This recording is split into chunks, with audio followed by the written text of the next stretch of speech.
আসসালামু আলাইকুম। সম্মানিত দর্শক, ছাত্রলীগের ইতিহাস তো কারোরই অজানা নয়। ২৪-এর ৫ই আগস্টের পরবর্তী সময়ে বাংলার প্রতিটা মানুষ ছাত্রলীগের ইতিহাস সম্পর্কে খুব ভালোভাবেই জেনেছেন এবং বুঝেছেন। তাদের গৌরবগাথা ইতিহাস, তাদের সাহসের পরিচয়, তাদের একে অপরের প্রতি ভালোবাসা, সৌহার্দ্যপূর্ণ ব্যবহার, চেইন অফ কমান্ড। আজকের এই ভিডিওতে যে বিষয়টা নিয়ে আলোচনা করতে যাচ্ছি, আমি বলেছি যে পূর্ণ অ্যাকশনে যেতে প্রস্তুত ছাত্রলীগ একটা গণতান্ত্রিক রাজনৈতিক ছাত্র সংগঠনে। পূর্ণ অ্যাকশন বলতে আমরা কি বুঝি? গণতান্ত্রিকভাবে তাদের দাবি আদায়ের পথ তৈরি করা। গণতান্ত্রিকভাবে তারা কি করতে পারেন? ২৪-এর পরবর্তী এই বাংলাদেশে ছাত্রলীগকে তো ডক্টর ইউনূস অধ্যাদেশের মাধ্যমে নিষেধাজ্ঞা দিয়ে রাখছে। বর্তমান সরকার সেটারই ধারাবাহিকতা বজায় রেখেছে। কিন্তু ছাত্রলীগের চাওয়াটা কি? ছাত্রলীগের দাবিটা কি? দেখেন, তারা চায় পুলিশ হত্যার বিচার হোক, তারা চান তাদের শিক্ষার অধিকার ফিরিয়ে দেওয়া হোক, জুলাই আগস্ট আন্দোলনের যে ন্যাসাকার হয়েছে সঠিক তদন্ত হোক এবং আইন প্রয়োগের মাধ্যমে দোষীরা বিচারের মুখোমুখি হোক, যারা নিরপরাধ কোনো অপরাধ করেনি তাদের মুক্তি দেওয়া হোক, তারা স্বাভাবিক জীবনে চলে আসুক, আবার তাদের শিক্ষা কার্যক্রম তারা পরিচালনা করুক। এই তো চাওয়া, একেবারে সিম্পল এবং ন্যায্য দাবি। এই ন্যায্য দাবির জন্য সাংবিধানিকভাবে গণতান্ত্রিক উপায়ে তারা মিছিল করবেন, মিটিং করবেন, সমাবেশ করবেন, তাদের দাবিগুলো তুলে ধরবেন, জনগণের সাথে সম্পৃক্ততা বৃদ্ধি করে জনগণের সমন্বয়ে তাদের দাবি জোরালোভাবে জানানোর মাধ্যমে শাসক গোষ্ঠীর কাছ থেকে আদায় করে নেবেন। এটাই তো। এখন এটা করতে গেলে কি করতে হবে? তাদের অবস্থানটা কীরকম দেখলে আমরা বুঝতে পারবো যে তারা পূর্ণ অ্যাকশন, মানে পূর্ণ শক্তি নিয়ে তাদের দাবি আদায়ের জন্য কাজ করতে প্রস্তুত।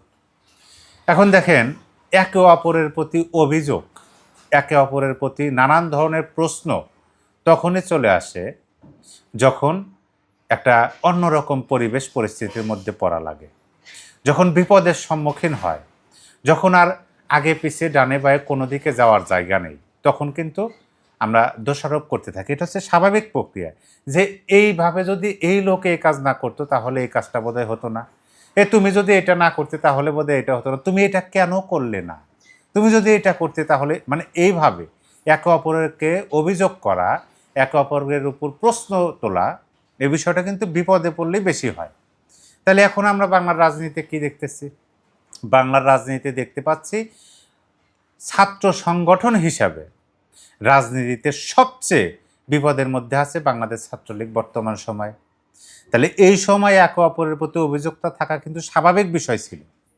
তারা একে অপরের প্রতি অভিযোগ করবে, তাদের মধ্যে অভিমান হবে, দ্বন্দ্ব হবে, তাদের মধ্যে দূরত্ব সৃষ্টি হবে, সংগঠনটি ভেঙে যাওয়া ভাব হবে। বাস্তবতা দেখেন, নিজেরা নিজেদেরকে বাঁচানোর জন্য, একটু ভালো অবস্থানে ভালোভাবে থাকার জন্য এই পরিবেশগুলো কিন্তু সৃষ্টি হওয়ার কথা ছিল। কারণ বাংলাদেশের ইতিহাসে এরকম উদাহরণ সৃষ্টি করা রাজনৈতিক দলের ছাত্র সংগঠনে আমরা অনেক দেখেছি। কিন্তু আপনি যদি বাংলাদেশ ছাত্রলীগের দিকে একটু তাকান, তাহলে আমরা কি দেখতে পাচ্ছি? আমরা খুব ভালোভাবে স্পষ্টভাবে দেখতে পাচ্ছি। আমি কথার মাধ্যমে নয়, আমি কাজে বিশ্বাস করি। আমি কাজের মাধ্যমে আপনাদের সামনে উপস্থাপন করতে চাই। কারণ আমার নিজের দেখা, আমার উপলব্ধিতে আসা, আমার যুক্তিটা যখন বলতেছে যে এইখানে এটা একটা দৃষ্টান্ত স্থাপন, ছাত্রলীগের নেতা কর্মী তাদের মধ্যে যে একে অপরের প্রতি ভালোবাসা, টান, সমর্থন, সহযোগিতার হাত বাড়িয়ে দেওয়া, এই সময় দাঁড়িয়ে সেইটার যে দৃষ্টান্ত স্থাপন, তার একটা উদাহরণ শুধু আপনাদেরকে দেব। এরকম বাংলাদেশের প্রতিটা জায়গাতে, বাংলাদেশের প্রতিটা ইউনিয়ন, উপজেলা, জেলা, বিভাগ এবং রাজধানী, সকল জায়গাতে ছাত্রলীগের ঠিক একই কর্মকাণ্ড, একই কাণ্ড ঘটতেছে। জাস্ট একটা উদাহরণ আপনাদেরকে দিই। আমি প্রথমে আপনাদেরকে যেটা দেখাবো, দেখেন, এটা হচ্ছে সুলতান এমডি সিরাজুল ইসলামের একটা ভেরিফাইড ফেসবুক ওয়াল। সুলতান এমডি সিরাজুল ইসলামকে, তিনি গাজীপুর জেলা ছাত্রলীগের সভাপতি, বর্তমান সভাপতি। এখানে কি দেখা যাচ্ছে? এখানে একজন মানুষ হাত উঁচু করে দাঁড়িয়ে আছে, আশেপাশে আরও অনেক মানুষ আছে, সবাই স্টুডেন্ট, ছাত্র, কিন্তু তারা নিষিদ্ধ। এখানে যিনি হাত উঁচু করে দাঁড়িয়ে আছেন তার নাম হলো বা তিনি হলেন রেজাউল করিম রেজা। তিনি কে? তিনি হলেন বরগুনা জেলা ছাত্রলীগের সভাপতি।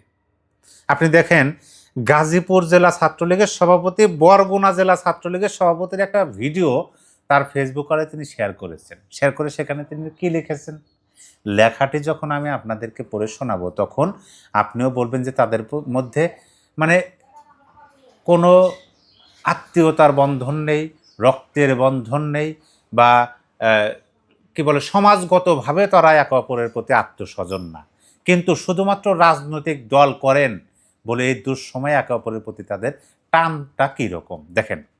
এখানে সুলতান এমডি সিরাজ লিখেছেন, রেজাউল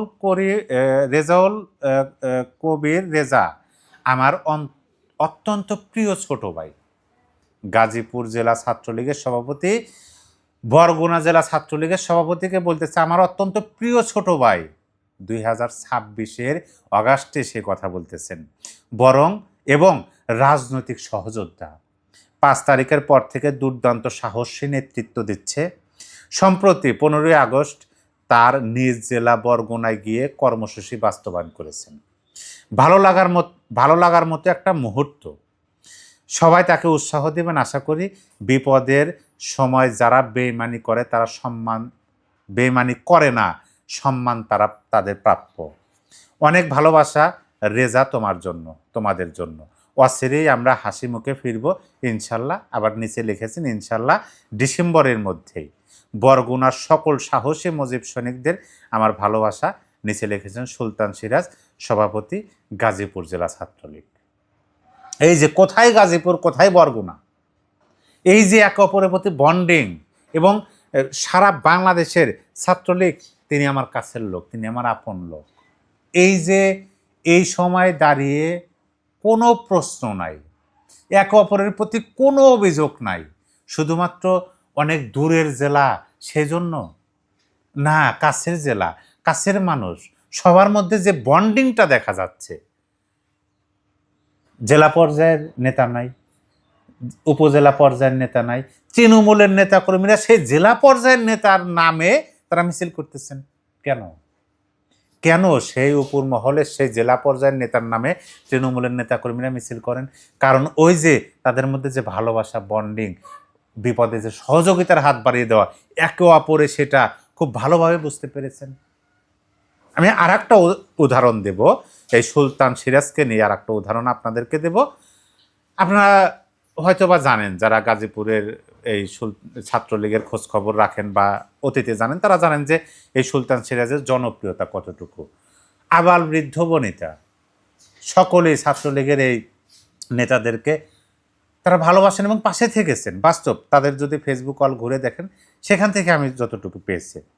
এইখানে আপনারা যে ছবিটা দেখতে পাচ্ছেন, এটা হচ্ছে বাংলাদেশ ছাত্রলীগের সভাপতি সাদ্দাম হোসেনকে দেখতে পাচ্ছেন এবং সুলতান সিরাজকে দেখতে পাচ্ছেন। এখানে তিনি লিখেছেন, সারা দেশের সব ছাত্র দল, শিবির, চিলড্রেন পার্টি সব মিলিয়ে যে জনপ্রিয়তা, এর থেকে একা সাদ্দাম হোসেনের জনপ্রিয়তা আরও 3 গুণ বেশি।